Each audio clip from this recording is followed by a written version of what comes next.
आम आदमी पार्टी के दो कद्दावर मंत्री सत्येंद्र जैन और मनीष सिसोदिया की गिरफ्तारी के बाद अब पार्टी के एक और स्तंभ संजय सिंह को जेल भेजा जा चुका है। दिल्ली के मुख्यमंत्री और पार्टी के मुखिया अरविंद केजरीवाल के खिलाफ भी सीबीआई जांच शुरू हो गई है। जिन नेताओं ने भ्रष्टाचार के खिलाफ आंदोलन करके अपनी राजनीतिक जमीन तैयार की थी, वे अब खुद भ्रष्टाचार के आरोप में जेल पहुंच गए हैं या फिर जेल जाने के कगार पर खड़े हैं। अब सुप्रीम कोर्ट ने केंद्र सरकार के एडिशनल सॉलिसिटर जनरल से शराब घोटाले को लेकर सुनवाई करते हुए पूछा है कि जब भ्रष्टाचार के पैसे की बेनिफिशियरी आप पार्टी ही है तो क्यों नहीं अपने पार्टी को आरोपी बनाया। अगर ईडी आम आदमी पार्टी को भी नामजद करती है तो यह देश का पहला मामला होगा जब किसी पार्टी पर भ्रष्टाचार का आरोप लगेगा, वह भी उस पार्टी का नाम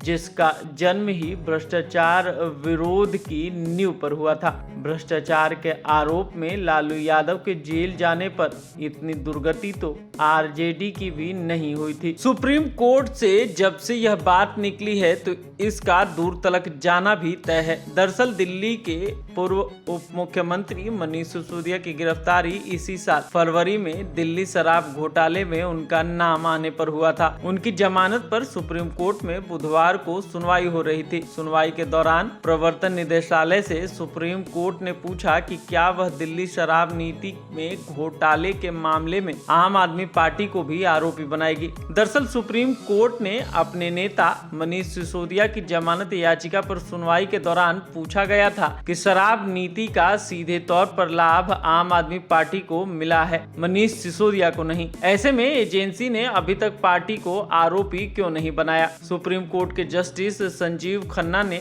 additional solicitor general SV Raju से पूछा था कि जहां तक पीएमएल कानून का सवाल है, आपका पूरा मामला यह है कि यह एक राजनीतिक दल के खिलाफ गया है, वह राजनीतिक दल अभी भी आरोपी नहीं है, आप इसका जवाब कैसे देंगे। ईडी और सीबीआई के ओर से पेश एडिशनल सॉलिसिटर जनरल ने इस संबंध में गुरुवार को अपना जवाब दाखिल करने को कहा था। सुप्रीम कोर्ट ने यह भी कहा है कि सिसोदिया ने इस ग्राउंड पर कभी जमानत की मांग नहीं की। आबकारी नीति के फैसले सामूहिक लिए गए थे। इसका सीधा मतलब निकलता है कि सिसोदिया चाहते हैं तो अब तक उनको जमानत मिल सकती थी, पर उन्होंने पार्टी को बचाने की कोशिश की है। सिसोदिया को पता है कि अगर एक बार यह स्वीकार कर लिया तो आंच बहुत ऊपर तक जाएगी। मीडिया रिपोर्ट्स के अनुसार मनीष सिसोदिया को व्यापारी दिनेश अरोड़ा ने पार्टी फंड के लिए 42 लाख का चेक दिया था।